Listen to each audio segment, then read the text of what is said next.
Okay. Got David Riddle here with me, and looking forward to getting to know David a little bit more than just on social media and texting and whatnot. So we're here today to just kind of see what we can collaborate about and inspire each other about, and go from there, right? Absolutely. Yeah, because I want to know about you too. So You do? thanks, Becky. Yeah, you're Thanks for having me welcome. here. Yeah. I'm glad you're And thanks for here. putting the group together, It's really cool. Well, it just kind of happened. Just this journey that I've been on has felt kind of lonely and isolating. And there's in my profession, in my experience working with clients in the past, things have come up that I haven't been able to explain and didn't really have the resources to be able to help them with that. And even reaching out for consultation and supervision, even those people that I reached out to were like, oh, I don't know.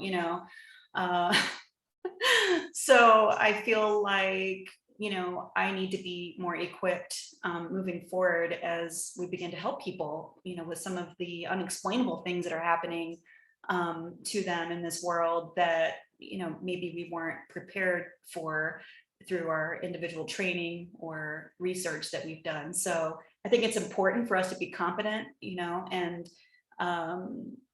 to be able to help people, on their journey, instead of, people not coming back to us because, well, we don't know how to help them, or maybe they go somewhere else. So anyway, that's kind of what I'm hoping to see. Right. Well, yeah, and then there's also like where maybe there can be some kind of collaboration too, because I'm strictly energy based, and can give some good hints for people on working with their mindset. But sometimes people do need the counseling and things like that. Now just to set it clear, you're a coach now, but you were a counselor, or are you both? That's a good question. I don't know what I am. I Okay, am so you're finding yourself.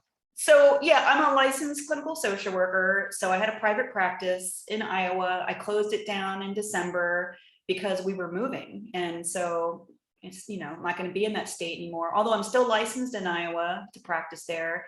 I'm also licensed in Maryland, and I'm considering getting a license in Texas. But anyway, we were doing some traveling, and I knew it was going to be really difficult with internet connection and everything, being up in the mountains and in different places, to be able to really connect and have a consistent, to consistently be available for my clients. So I closed my practice down.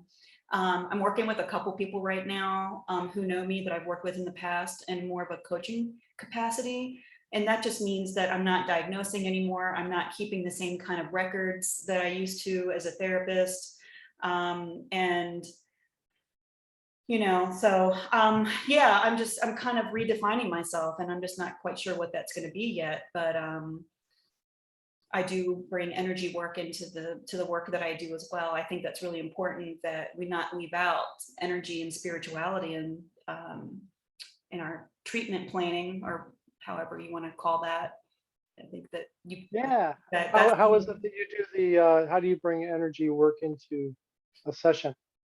Well, I was trained in Ericksonian hypnotherapy and neurolinguistic psychology, and the person that trained me brought some Eastern spiritual technology from their training in India, and it's basically combining those two things. So, with NLP and hypnotherapy, there's a lot of where do you feel that in your body? Does it have a shape, size, color, temperature?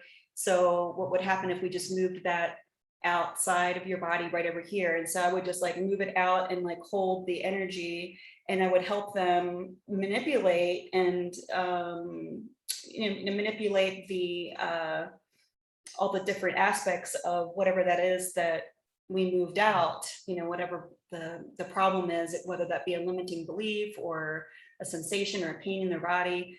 And then, we manipulate that, and we work with that energy, and then we dissolve it. We bring in divine intervention, but plus also I'm a Reiki practitioner. I don't even want to call I'm having a hard time with all those labels because basically my energy, my ability, my laying on of hands and that gift came through me organically.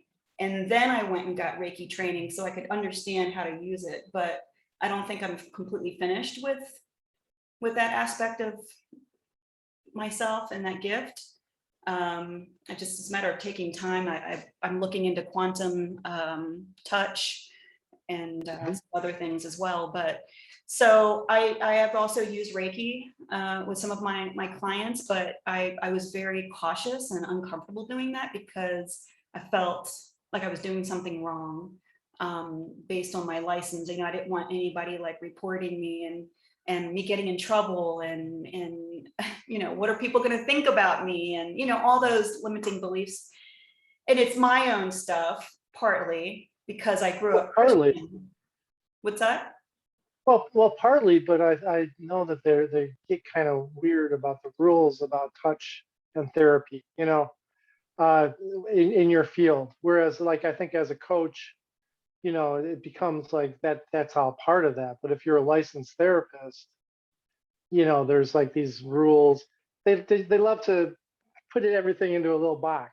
I know, but the thing is, it's true. It's true. So I have some limiting beliefs regarding, you know, religion that I still Yeah. need to heal. And I also, and that's one of the reasons why I formed this group, is because I think that I'm not alone. I think there's a lot of professionals like me who want to provide these services and these gifts and these tools, but we're just tiptoeing and we're so cautious and careful about how we do that because we're afraid we're gonna be sanctioned or lose our license or have somebody, you know, make a complaint or something against us because we're doing something outside of the box. And why should be any different between coaching and therapy? I don't understand. It shouldn't be.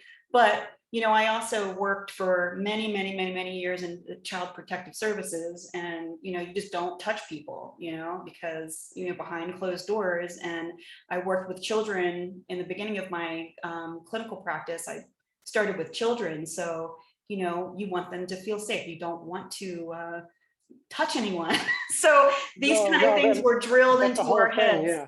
you know. So I want to find a way to open that up and to give permission for us to be able to like really just step into using our tools and our gifts. So how about you? Yeah, I rarely work with children, but when I do, the parents present. But in your situation, that would be, you know, the case. But yeah, it gets very tricky because you just can't, you know, especially if they're under 18, you know, you need kind of a guardian for sure. Right. And you need to ask permission, even with your working with adults, you know, you need to ask. Oh yeah, And I didn't yeah, no touch doubt. any of mine. I mean, you can use Reiki without touching, you know, just over top of the body that But way. even then, you know, like I had a friend of mine that was kind enough to send me Reiki the other day. She didn't realize I was doing some things. And I'm like, wow, I'm feeling so relaxed and so sleepy. I don't want to. I was working, doing some stuff, doing some building stuff. And, you know, she didn't ask me permission. So I told her, you know, please don't do that. You know, like Yes. just send off. Right. So yeah, even in therapy, you know, like I wouldn't, I wouldn't send Reiki. They're not really open to it. I mean, there's a difference though to have, because energy is embodied within yourself to where you can radiate it out. That's a whole other thing. But yeah, Yes. sending it, you know, because you know that's just you as your presence and connecting to the higher spirits, a higher spiritual energy, I should say. Yes. Exactly. Yeah, Well, I think right. we're going to talk about some of those things in our 3 o'clock Zoom today. That's, you know, I asked what kind of questions some of the members might have in the group that, you know, what we might discuss. So that's Yeah, one of I'll the do my things. best to make it. I think it's 4 o'clock my time, so I think I can. Are you Pacific? No, No, you're I'm central. Central. You're Central. Yeah. Is that Eastern? No, 3 Or o'clock no, mountain Mountain, time. Mountain, Mountain, yeah. Mountain time, right? Okay, It's yeah, hard you're to one keep hour track. behind. Yeah, I know. I was just talking to somebody in Florida just a few minutes ago, so you know how that goes. Yeah, Yes, exactly. So yeah, this is a journey, and I'm just really happy to find some people that think like me and are similar to me, not exactly like me. right. We all bring a different value to the group and our own gifts. And I want to hear about you and how you got started with this, David, because you said your superpower is high-powered energy healing. So tell me how this Yeah. came to be for you. Well, you know, that's a life journey to get to it in a way, but uh, the whole thing was I didn't start off like as a healer, like as a young person at all. I pretty much, I'm very sure I had PTSD, no doubt. And it was about my 30s that I was really like overloaded. And I'm energetically, or I had been energetically like a sponge and just collected energy my whole life and didn't really have very good grounding. And it just felt like I was holding. So I could hold a lot of energy, but it wasn't going anywhere. Right. It was back in 1997. I was doing some searching, kept on getting overloaded, and then I went to a healing circle. And in that healing circle, it was like all this stuff got moved out of me. It was really cool because stuff had really like gathered on me for a long time. And the person that was running this healing circle, was like it was only almost divinely inspired because it was like I went to some of his healings afterwards and there was always a bunch of people, but in this particular one it was just me and my soon to be ex-wife after that, because I changed, but we Yeah. both walked in there and it was him and one other person, and you know he was working on me, and he was just like on fire, and it was just like he was like, you know, like I saw him like later on, and it was just like he went to me like on this level because there was just so much that got cleared out and he was really inspired. So it was just like really like one of those things. I found my path. This guy got my energy going in the right way, and the next day when I was going back to my corporate job, I almost could kind of feel it coming back, and I kept on hearing, you know, "Don't worry, everything will be all right." And I'm like, "Does What's that that? mean I'm?"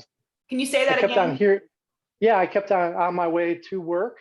I kept on hearing, "Don't worry, everything will be all right." You know, it was like kind of like words within me, you know, and I'm not talking to myself, and I'm like, "Does that mean I'm supposed to leave my job?" I didn't get an answer to that, but it just kind of stayed with me. And Hmm. then uh, I thought about it all morning and meditated on it and kind of heard those, "Don't worry, everything will be all right." Went to lunch and quit my job. Wow. So yeah, so it was like boom. And I was divinely, you know, divinely led 3 weeks later, where I'd been asked, you know, asking, "Please show me where I'm supposed to go." I was still at the job because they gave me a month. I took a month because at the end of the month I was getting a bonus, so it's kind of like a little extra. And plus, the following week would be my birthday, and it just kind of all lined up. So Wow. 3 weeks into it, I'm like, you know, like I kept on, you know, just kind of praying. I'm like, "Show me where to go." I'm not like, I wasn't even knowing where to go. And I took a lunch. I was going down to a place that I normally eat. And I saw over on, yeah, I'm in Chicago. I saw over on State Street, they had closed down the street and they had a fair, like uh, just little, you know, tents and stuff where they have closed it off for different vendors. And I'm like, well, maybe I'll go over there and get a bite. And then when I landed on the street, all of a sudden I saw a crystal um, with a on a black string, and I kept on looking around for this. Didn't see it at first. Ate some lunch and had a good time, and I was going back the other way, and there was a big tent with crystals with black strings. And then it was just like I ended up talking with the guy. He showed me some crystals, bought, back then $100 worth, which is probably about 300 now, Yeah. crystals. And I didn't even have a job. Oh And my gosh. yeah, and he hired me on the spot, he said, come on by after the 4th of July at my shop. So I worked with him. So this is the long, kind of the long story, but I one like thing it. led to another. And I like it. Keep going. okay, well then I was hired for him for just the summer doing those fairs. He did have a shop, but he didn't need me to do the shop. I only worked on the shop on Sundays, but helped him throughout the week.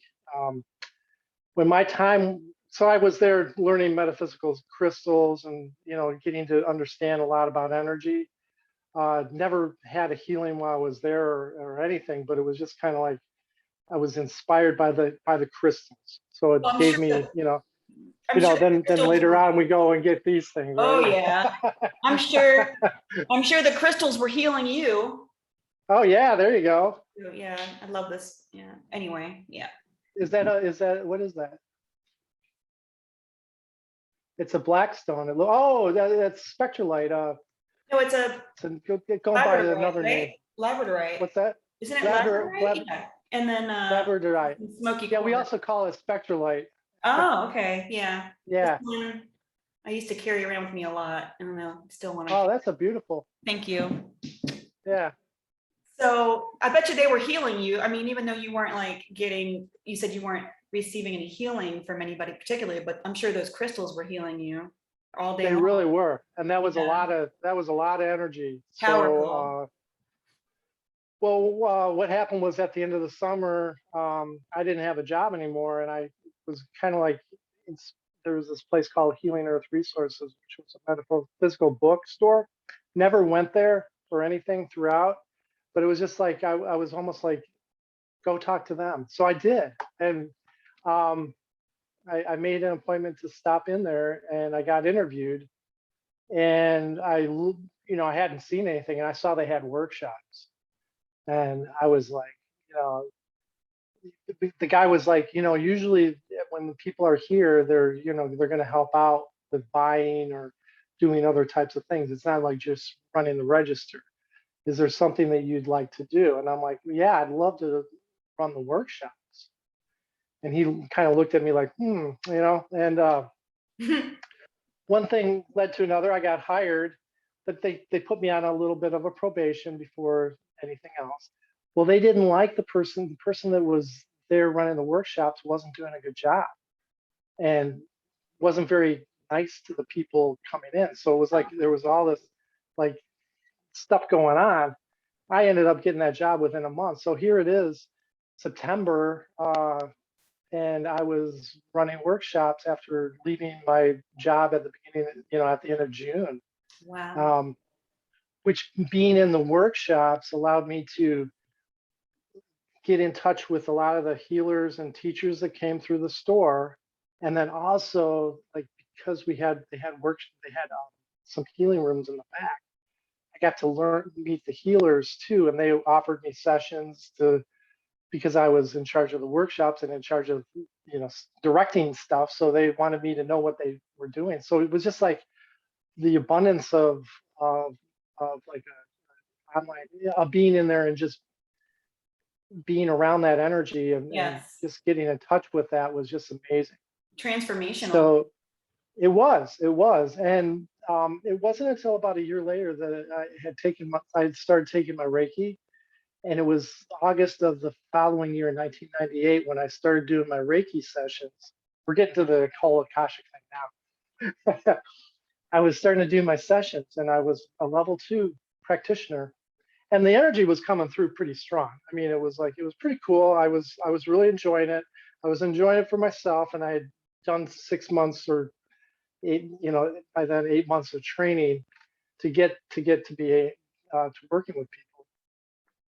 But there was these times I'd be in the middle of a session, I could feel this high frequency energy like right at the top of my crown, and I was like, what is that? I could just feel it, like, but I wasn't able to like I could feel like this energy wants to come in for the client. And I didn't feel like it was like there was a problem with it. I asked them like, no, this is a high energy, but I couldn't figure out how to tune in with it. Yeah. Well, it was about what was it, November of that year, that Linda Howe, who has now written a few books on the Akashic Records, invited me in to working with her for the week, to taking the class for the window, for the taking the class and helping her out. She needed some help doing the workshop. Mm-hmm. So she invited me in because I wouldn't have normally taken it, because the Akashic Records generally is known for doing readings, and I wasn't a reader. So if it was just like a class on doing readings and I had to pay, I wouldn't have done it, because Right. I was kind of broke anyways. Yeah. Believe me, I wasn't a very profitable person at that time. And when I was in that class, the first day is working on yourself and opening the records for yourself and doing readings for yourself. And I could feel a vibration change. The room kind of got a little heavier. It was really cool. I could feel there was a difference in consciousness, and I was able to tap into this reading. But boy, it was the next day when I was working with the idea of doing readings for the other people. And that's what you learn in day 2. Day 1 is working for yourself. Day 2 is Okay. reading for other people. And the first time I opened the records, that energy like popped into my body, and I could feel what was going on inside the person I was reading, or the person that I just opened the record. So much more. Wow. Like it was really hard to do a reading because I was holding on to all this energy. And then like every time I did it, it was like I could really feel what was going on with the other person. So I couldn't even do. I tried to stick with the readings, but for me, I was embodying the energy of their Akashic Blueprint, or actually their energy body, and their Akashic Blueprint was what was coming through too. So it was like, I'm kind of sitting in the middle of this. Wow. So it was like in that class, I was brought to doing, some of the people that were there were like reading for me. And that was like one of the last things that we did too. So everybody, like there was 20 people in this class. It was crazy big. And each one of them open your records at the same time. And I swear the room just got bright, Whoa. And I'm like sitting there like while they're doing the reading on me, and they're like, yeah, we could tell, like a few people could feel how the energy felt for me, when they were doing a reading for me. So I got the green light that I was going to be doing Akashic Records healing. So, or actually for me lately, I'm going to move. There's a new direction that I'm going with it, but I've been working specifically just working with blocks within people and their energy level. So it's more, it's not future lives, past lives, or anything else other than being able to incorporate a really strong energy for my clients to really just clear stuff out, because my being able to tap in and feel what's going on allows this other energy to their higher vibration to move in, and I can do the clearing for that. Yeah. Watch your hand. I can feel that energy. You're going like this. I can feel it. Gotta be careful with that. It's like a weapon. I don't know if anybody else can only feel for that, good. but when I was doing this, I was like, yeah, I gotta be careful, because I don't know if you were feeling my energy when I was like, I was over here, it's like I can feel it. Oh, sorry about that. No, you don't have to apologize. It's good. I like it. It's good. You got good energy. But I'm just saying, it's hilarious. But so you are, okay, so you're helping really do this powerful clearing and removing blocks for people, is what it sounds. Yeah, because that's like your specialty. when I moved to doing the work with the Akashic Records, that energy was so strong that I could only do one session a day, whereas opposed to before it was like I could do a lot more. Yeah, it was, so that's what I do. That's it in a nutshell. And just pretty much stuck with that, doing thousands of sessions, specifically doing it that way. And So so tell me about your results. What outcomes are you able to get for people? Like, everybody feels really good after sessions, and generally people will not just like go back to the old stuff, and they can clear up. This gives them a break, you know, like, of course, that's where like counseling and mindset can really help too. But just energetically based, most people get a good feeling for like 10 days okay. off one of my sessions. And I've worked with see, this is where it's all kind of changing. Is like right now I've been working with people on a month to month, like where they come in on a month, and basically I'm just helping them move up a level and clear out the stuff that's, you know, gotten to them over the next month, or if somebody has a hard time. Cool. So Okay. pretty much everybody feels a lot better. Okay. There's only been a few times when it didn't, and those I can count on one hand. And Okay. those were the people that didn't know why they were there. Oh, okay. Yeah. Well, Yeah, it's the you know, same thing in a therapy session. If you have a client that doesn't really know why they're there and you give them tools and they don't use them and they come back and there's no change, they're just not ready. You know, they're just not ready for right. the process and for the treatment yet. And that's okay. And we have to be okay with that, right? I mean, that's just where, that's Oh just yeah, that. So yeah, yeah, absolutely. I want to ask you a little to go deeper into kind of your technique, your process of helping people remove these blocks. So what, do you see the block? Do you feel the block? Do you hear it? Like, how is this experience for you in that moment when you have a client in front of you and you know that there's something to be cleared? What do you notice? Well, I do. There's a process of opening the records to begin with. Okay. So I do that opening of the records first. So I do a prayer, and that allows me to channel the energy of the Akashic records. So this is where like other people would be doing the readings, and they'd be getting the information spoken to them or intuitively. And for me, I can feel it in my body.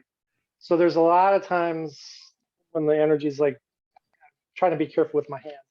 Oh, it's okay. It's um, okay. where it's from the crown down. So as I'm doing the prayer, I tune in with each of the chakras as I'm doing it, Yeah. and then I can feel a lot of times what might be stuck. Sometimes even that's outside the normal thing, normal chakras. It's not just that.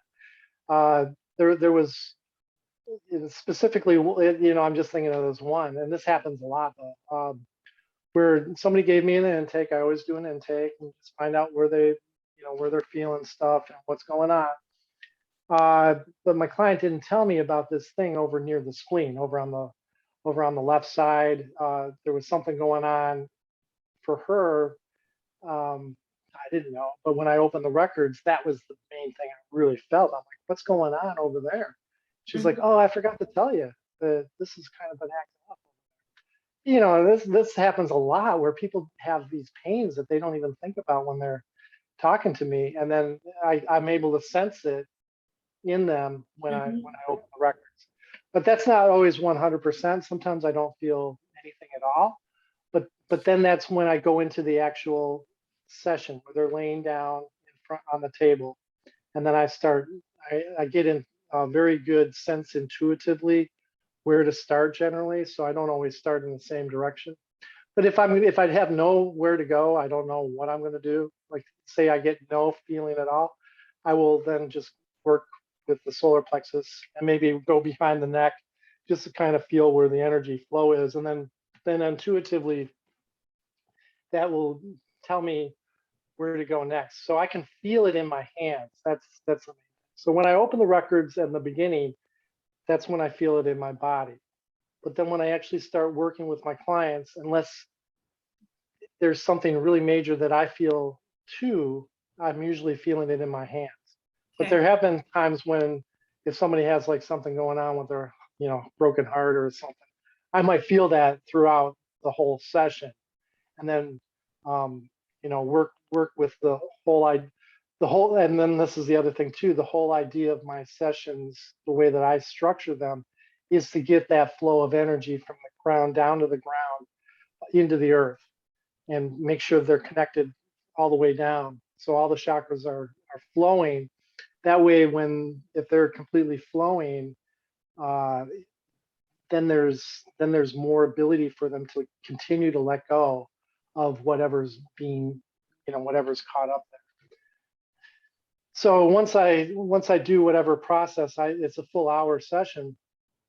I will work with it intuitively. So like if I know somebody's like really stuck in their head, sometimes I might go up to their head, or intuitively I might be at their feet, depending on which way I'm Yeah. feeling like I'm guided to, like, is this like I need to clear this out, or do they need to just ground down to the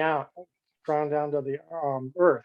Right. So there's all these like different things that kind of over a period of time that I've learned just Mhm. from doing it. Yeah, it sounds like you've developed a real like sensitivity to your own internal guidance in from the very beginning. I mean, even just following the breadcrumbs to go to that crystal shop and then to go to that bookstore, and then you just started to trust it more and more and more. And then the more you practiced and you noticed the subtle cues within you and without and in the environment and within the other person and the relationship that was happening. It's fascinating. I love it. So I'm going to be doing a training for social workers in the fall for local NASW chapter in Pennsylvania. And I'm going to be talking about intuition and talking about transference and countertransference, which I think it's outside of the box for a lot of these people. But one of the It concepts might be right. is neuroception, and it's the nervous system. Basically, it's detecting the subtle cues that are outside of our awareness, that happen inside of our body that we really take for granted when we're getting those messages and that guidance. And when we're in our head too much and we're focused on the way we should do things and the way that we've been programmed to do things as professionals, we miss the mark a lot of times. I believe that if we really just center ourselves and we're heart focused and heart centered at the beginning of each session, and we pay attention to that internal guidance that we're receiving, also paying attention to the body language, the eye contact, and different things that are happening in our client, and even sensing their energy if you are able to sense that or not. But picking up all those things that are going on and letting that guide you, it's really fascinating because our nervous systems speak to each other, Oh yeah. and it's about what's taking implicit, which is like outside of our awareness maybe, and making it explicit and bringing it out to our awareness and making it so that we're conscious of what's happening, and then paying attention to those little subtle cues. The more and more and more you notice that that's actually your higher self and your divine guides, or whatever you want to call that, your higher consciousness. Maybe you're connecting to the collective consciousness, and using discernment to let that guide you with the work with your client that you have in front of you is priceless. I mean, to me, that's like the most important thing that we can do, and using that. But also what I'm going to be talking about, transference and countertransference. Transference is, me being your therapist, and you have some feelings about me because I remind you of your mother or your sister, and you have feelings about that, right? And then countertransference is the professional who is triggered somehow by their client, right? It's so useful. That information is also really, really useful, that I believe a lot of clinicians, professional, trained coaches, healers, whatever you want to call, like, we pay attention to that information, and we can really use that as an opportunity to go deeper and heal ourselves and grow as an individual. Like, I think that's where the magic is too, right there. So. Oh yeah, totally. Yeah, so that's something that I've that's been kind of just coming through for me, and that's why And I'll throw another one in there for you. okay, Soul do family. Soul family. the what? When there's soul family, when there's somebody that comes your way that you may have had a past life with in some manner, that you feel, it doesn't necessarily mean like you fall in love, but it's like there's like, not that there's a brother that I have, but maybe there's like this guy that kind of like I feel brotherly towards that person. It's because there's maybe a past life there of Mhm. a connection that goes beyond. How are we on time?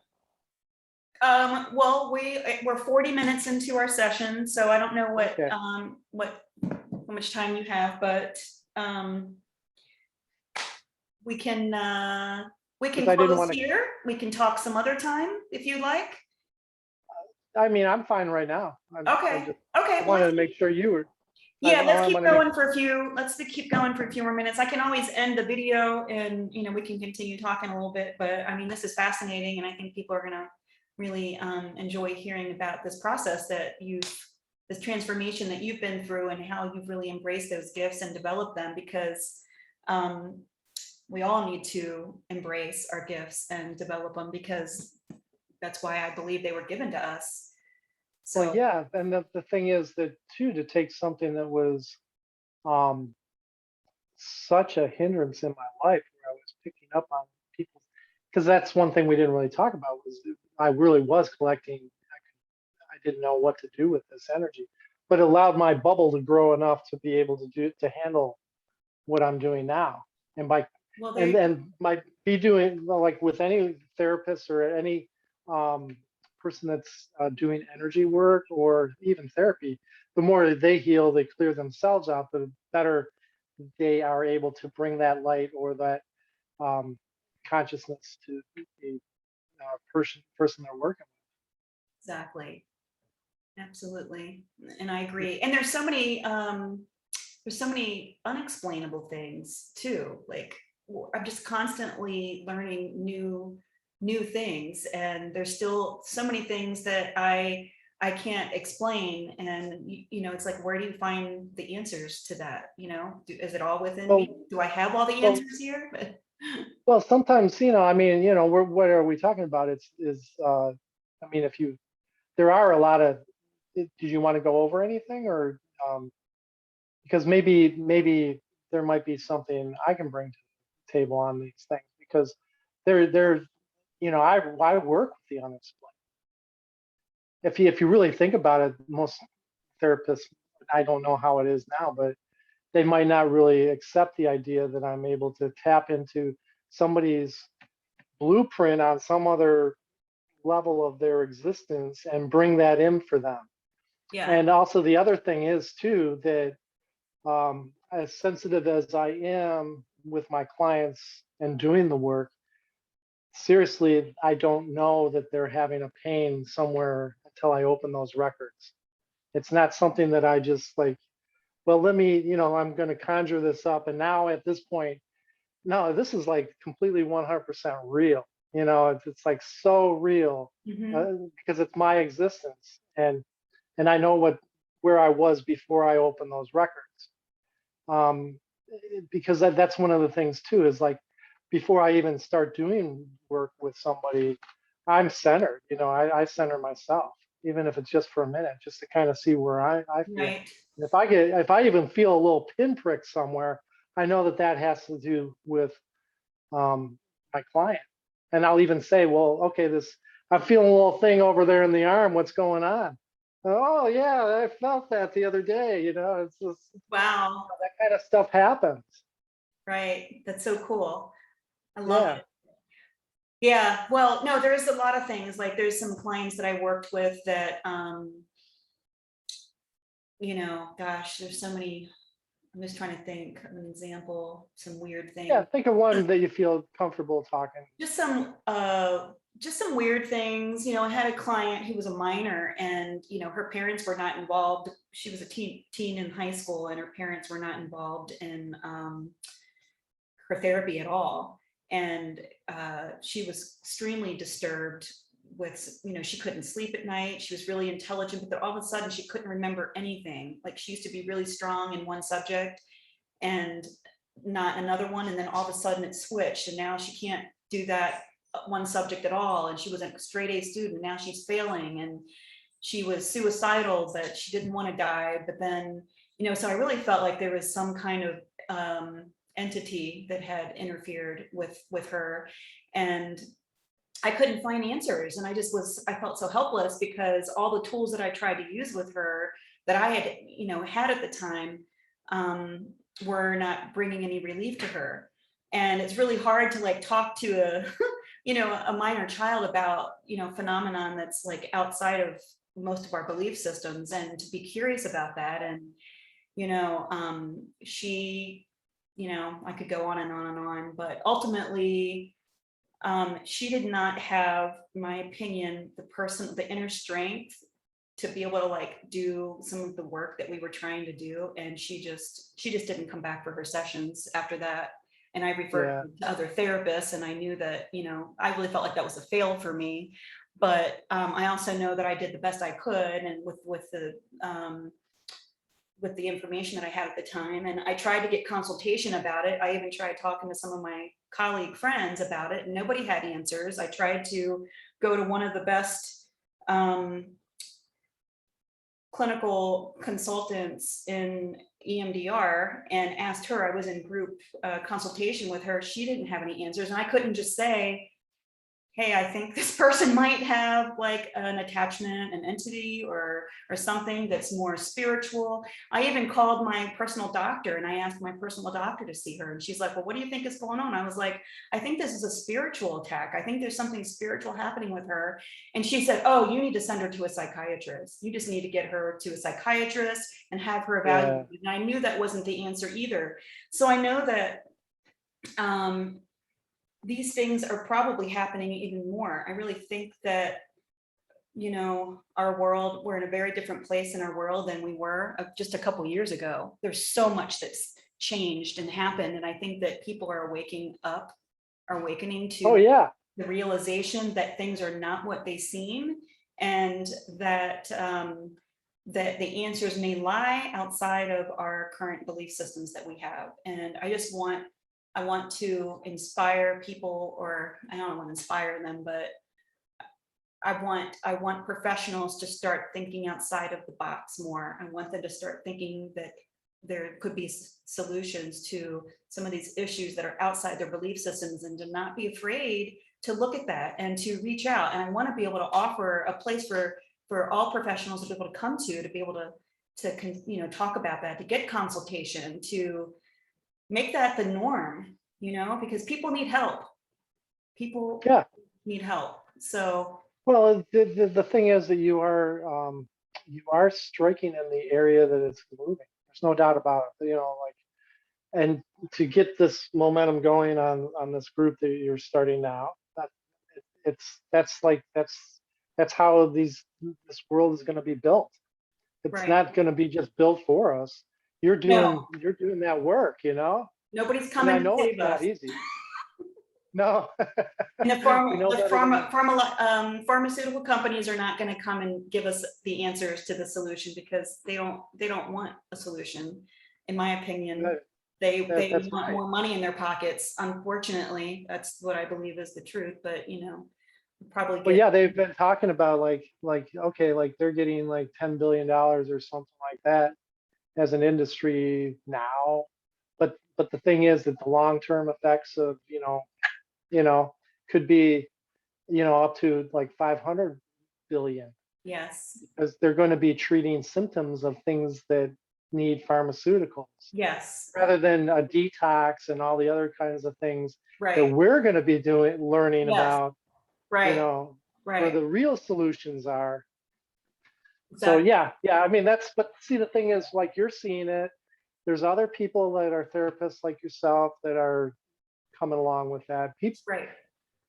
but I know that there's still the people that aren't going to wake up, and just like that, there's going to be therapists that aren't going to wake up, and That's okay. they're That's going to okay. refuse your type of work, you know. It's like, when one of the excuse me, one of the most important basic premises um, from a therapist perspective, in my opinion, is starting where the client is at. You always start where the client's at, not where you're at, because we can't put our beliefs and our programs and our filters on our clients. We have to allow them with compassion to be where they're at.